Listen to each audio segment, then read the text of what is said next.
few weeks ago, I was happily sulking by my swimming pool. What do you want? Just came by to see if there's something I can help you with. I'm retired. My psychotic best friend shows up out of nowhere. Nobody tells me what I want! To torture me over mistakes I made over a decade ago. Hello everybody and welcome to South Africa's first digital car test. Now by that we mean we played some Grand Theft Auto 5, we borrowed, actually stole, a few SUVs and we put them to the test. So here it is, enjoy. Okay, first one up, the Canis Mesa. Which is obviously a Jeep. That's the Jeep Wrangler, exactly. As you can see, this lady was kind enough to let us borrow her Jeep. There we go. Oh, she stumbled when she climbed out. That's... Turning circle's not that great. No. It's one of the things we know. Solid axles front and the back. That's Yeah. always an issue. As you can see, this lady was also kind enough to help us out with our first suspension test. And it did well. You couldn't even see it lift. No, not even. Great articulation. Remains very stable. Exactly. Because that lady should have been like quite an axle twister. Going properly off-road now. There we go. Just up the mountain. It's doing it effortlessly. Makes it look so easy, this vehicle. No problem whatsoever. Right at the top. That's it. Like a proper Wrangler. There Like we a go. real Wrangler. Up again. Lots of power. And now for a safety test. There we go. No. Testing the engine braking. As you can see, it doesn't brake that well on the downhill. Yeah. Too much speed for it. Way too much. The suspension can't really deal with that kind of speed and momentum. Oh, but just look at the safety levels. I mean, even A little after- bump here and there. People say the Wrangler's unsafe. Well, I think that's just evidence of Oh yeah, how capable it is in a proper crash. exactly. I mean, a scrape on the roof, few windows out, that's about That's it. it. Oh, Oh, crashed again, more serious this. and now it's... Caught on the barrier there. That's a bit awkward, but let's see if we can It's wiggle not it going loose. anywhere. Yeah. Wait. All that power working, the torque working, there we go. But unfortunately it just wasn't the same after that. Not really picking up speed, something went wrong, something snapped, something broke, Yeah, and that is obviously... that's the end of that test, I think. Yeah, no, it's definitely time for a new car. See, it's got no power, not sure what went wrong. Oh, here comes... Oh, I think we'll have this one. Right on cue. Next one up, the Declasse Granger. SUV. Escalade kind of big American Yeah. SUV sort of thing. Expected to have a lot of power. Obviously, driven by golfers, as we could have seen from that guy we borrowed it from. Big, heavy vehicle. Yeah. Not that great, but obviously we're going to get straight into the most important test with this sort of Same vehicle, line. is the wading depth. There we go. And Oh no. epic fail. Completely pathetic. Not a great wading depth from this car. And now we're drowning. Obviously quite difficult to get out of. Yeah. And now some very tense moments. Obviously, if you want to drive through some water, this isn't the car. Okay. This is not the vehicle. to Getting do. out now. And that concludes the test. Let's leave that piece of junk in the water. It's time to find another one. I mean, anything that can't drive through 7 feet of water doesn't Yeah, deserve to call obviously. itself an SUV. Yeah. I mean, it's more pimpmobile. It's time for something else. And now the Dundreary Landstalker.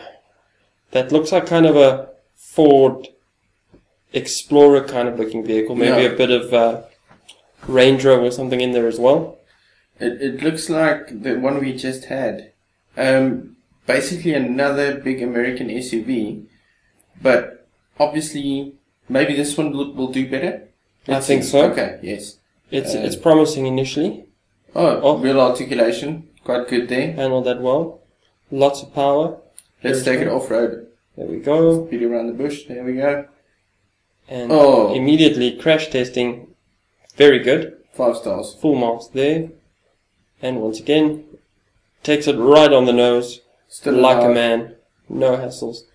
Excellent in a sandy environment. You can see all that power just going through. It barely even slowing down in the sand. Yeah. Handles well.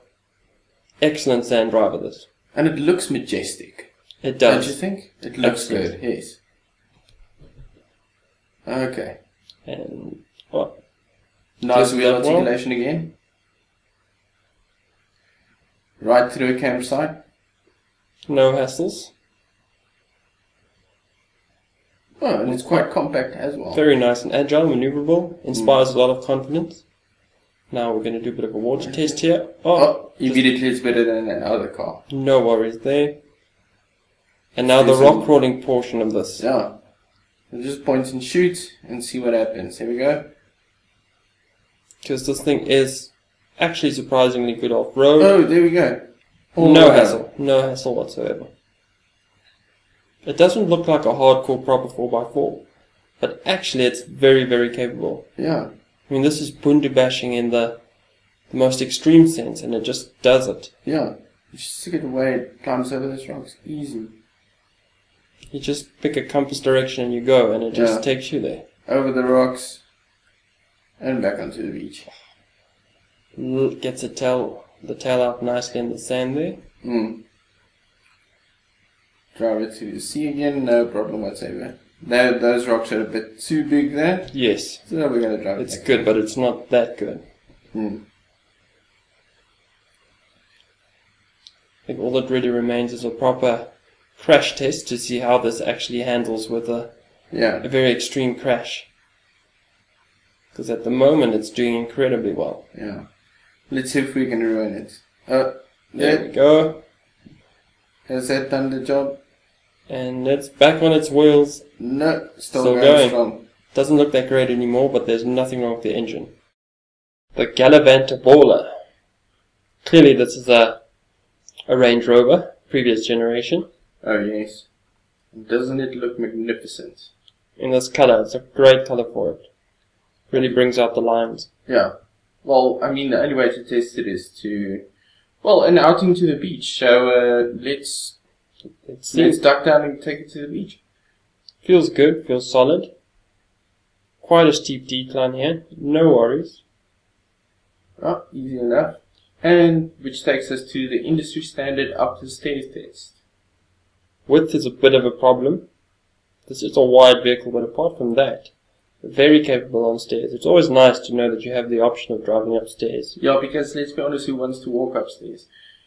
Okay, up the mountain. Proper off-roading now. Yep. Oh. Taking a few knocks, but still it feels a little bit loose. Maybe not the best articulation there, but still solid performance. But just look at the speed we're going up the mountain now. Oh, there we go. Oh. Now, probably going to have a crash test. Oh. And very impressive performance. Strong. I mean, there's barely a scratch on it. British built. That's the thing. They often have a bad reputation, but it's so unfair. These are actually incredibly capable. Yeah. Especially in virtual form. As we just shown, you can drive it off a mountain. Very steep climb here. But that V8's working hard. And up it goes. Side. There we go again. Up, up, up. There's just no stalling this car. No. It just keeps on going. Almost right at the top. Let's do it. And almost there. Very underrated 4x4 this, I think. One of the most capable you can probably get your hands on. Job done. The Canon BJ XL, which is quite obviously a FJ Cruiser. Only a little bit uglier. Obviously we decided to drive this one in town because, let's be fair, this is sort of a posemobile. So let's see how it does with in-town driving. Not too bad so far. It's quite fast, eh? Very fast. Actually quite nimble. Oh. But the suspension can't really deal with that kind of speed and No. that kind of turn. It's not really made for performance driving. Oh no. It's good at going fast in a straight line, but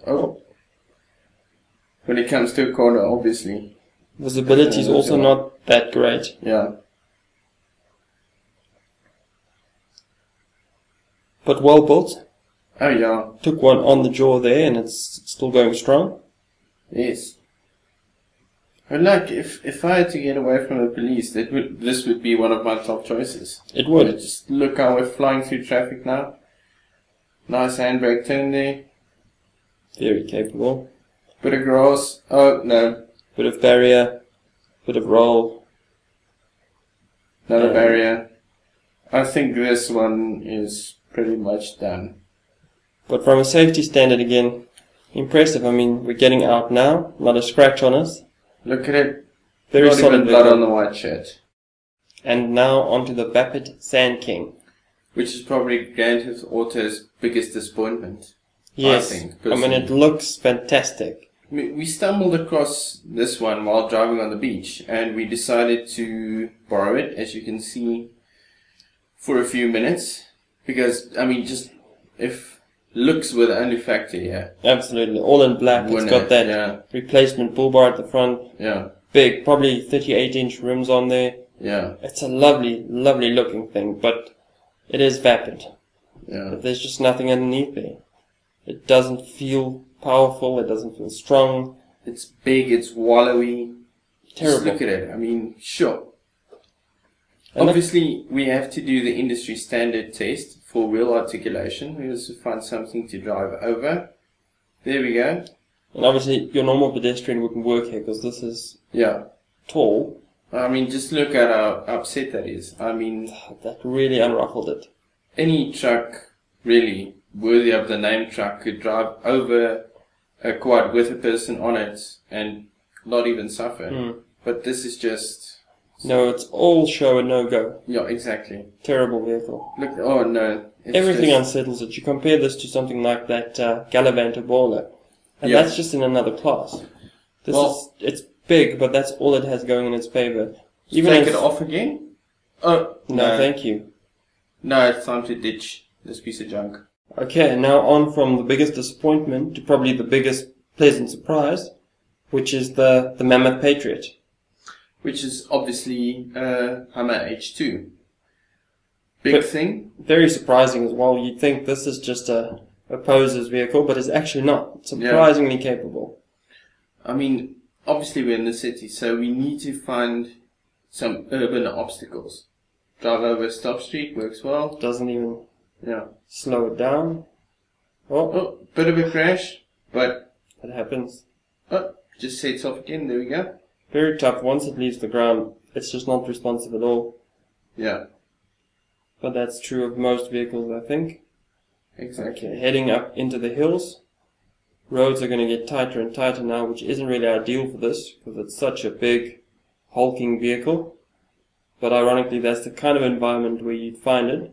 Kind of like a Hollywood Hills. Kind of vibe base. Okay, let's see what it does off-road. And, that engine does very well. Oh, powers it up. So close. So close. That's just gravity working against it. Yep. Up onto the curb there, onto a little wall, no problem. It's almost climbing vertically there. Alright, it didn't get too far, but still, not many vehicles could do that. Shedding a bit of weight. Turning is always an issue. Turning circle with something that's this big is a problem. So again... So close. So close, yeah. I think it's all about angles here. Maybe a bit of an incline is less of an incline. Okay, let's take it a bit from the side. It's going straight up there. Oh, no. So close. Almost. Okay, no. Try again. We are going to do this. And let's get it. There it goes. You can just see that engine's working so hard. Take it at an angle. And sliding, but no. Successful. It's up. Not many vehicles can do that. Now one of the big boys, the Benefactor Dubsta, which is obviously a G-Class. Obviously, as you can see, it's not easy to get one in the game. Everybody's shooting at us now. We've got the Popo on us.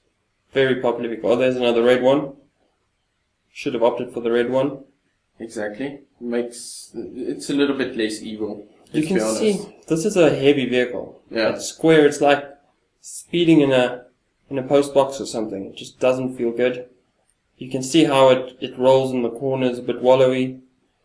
Actually surprised me. I thought it was going to be better on the road than it actually is. Yeah. I mean, obviously we're struggling to get away from the police now. Quite nimble, but still, you can get caught out quite easily. Yeah.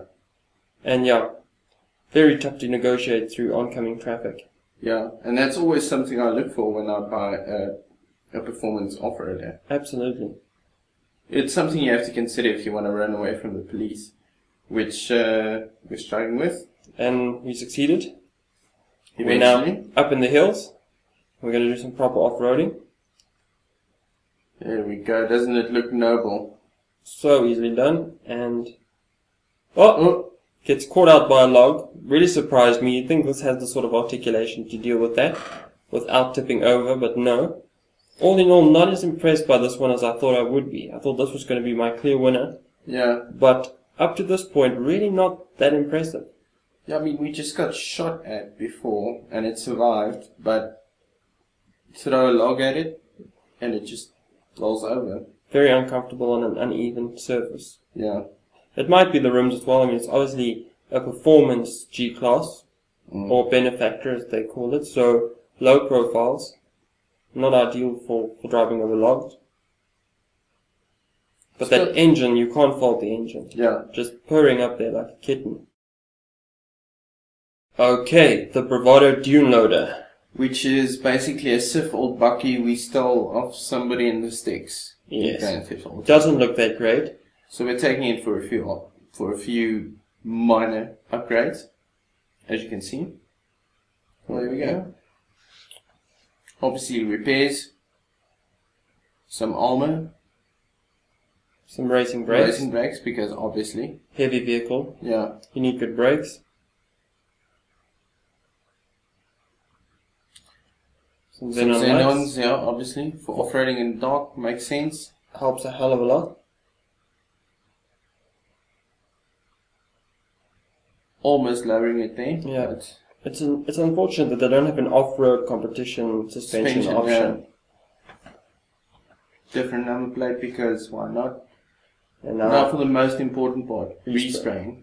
And we really can't emphasize this enough, how important it is if you're going to be off-roading to make sure that you're visible, both to pedestrians, hikers, that sort of thing, and to emergency services, should something go wrong. You don't want to be stuck upside down on the side of a mountain in an olive green vehicle if you need help. You need to be visible, which is why we've gone for pink as our primary color, with just a dash of green on the sides. Immediately you can see how visible we'd be. If we were lying in a ditch somewhere bleeding, we could phone them up and say, please come and rescue us, we're in the pink and green vehicle. They'll find us no problem. Yeah. Obviously, race transmission, necessary as well. Now we've got everything fitted. It's pink and green. There's another reason for that. Obviously, we're heading up Mount Chiliad now. So, we need to be as visible as possible for hikers. Exactly. Because there are we share those roads with hikers, and you want them to see you coming. Exactly. Some nice rims. Always good. Finishing it off. Tint the windows. You don't need some idiot shouting things at you because you're in a pink vehicle. You'll always have those people around. You black out the windows and no issues. Okay, so here we go. It's been modified, it's ready to go, and we're climbing the mountain. Up Mount Chiliad, there we go. Immediately you can see how we stand out, how we contrast against the backdrop. We're pink, we're green, and we're very visible. Exactly. Bit of understeer. It killed that bobcat, which it should be mentioned, bobcats are colorblind and cannot see pink or green. Very important to say that. Thank you for pointing that out. So don't assume that they see you just because you're pink. They won't. Especially when they're running away from you. And it's doing well, climbing effortlessly, which is worth mentioning that kind of an oversight. I don't know who caused this, but you can't actually put this in four-wheel drive. So we're going up in two-wheel drive. Yeah. There's no way to actually lock the center diff and put this in four-wheel drive. Yes. So it's actually amazing what it's doing. The other problem we have is, here it comes, rock climbing. And obviously it's got only 2 driven wheels, so that's going to happen. It's got that power to force it up the mountain, but when it comes to rock crawling, articulation, that kind of thing, not that great. Yeah. This You can see only the rear wheels spinning. lack of four-wheel drive is obviously something we only noticed after we borrowed this specific car. There we go, but it's doing well. Once that turbo kicks in and that V8 spinning over, it doesn't have any issues climbing up here. Oh, once again, horrible turning circle. Bit of understeer, but doesn't it look noble? It does look majestic, like a green and pink elephant, just scaling them out. Still going strong. Oh, Bit of power to get it once over the again, road. just doesn't have the articulation to deal with that. No. And there's a prime example of what would happen, why we painted the car pink. Yes. Difficult part coming up now. And Some now here, hikers, I hope they see us. we're pink. And Obviously not. Like to point out that that was their fault and not ours. exactly. That's why you make it pink, then you can say, I did what I had to do. I Yeah. made myself visible. The You ball's didn't get really out in my their way. court. Exactly. If you are a hiker and you get run over by a pink truck, it's your fault. Unlike the Bobcat, which actually has an excuse. And I think we're nearing the top now. Oh, there we go. And We reached the peak of Mount Chile. a beautiful moment. Just check how beautiful it is. Majestic, wonderful. And the first pink Bravado Duneloader to ever make it up here, if I'm not mistaken. Yeah, well, we couldn't find evidence No. of another one making it. There were rumors of a blue one that once went up here, but nothing's confirmed. And that's it. There you go. If you want to steal a car, make sure it's a Bravado and paint it pink. Absolutely. The best 4x4 in the game is a 4x2.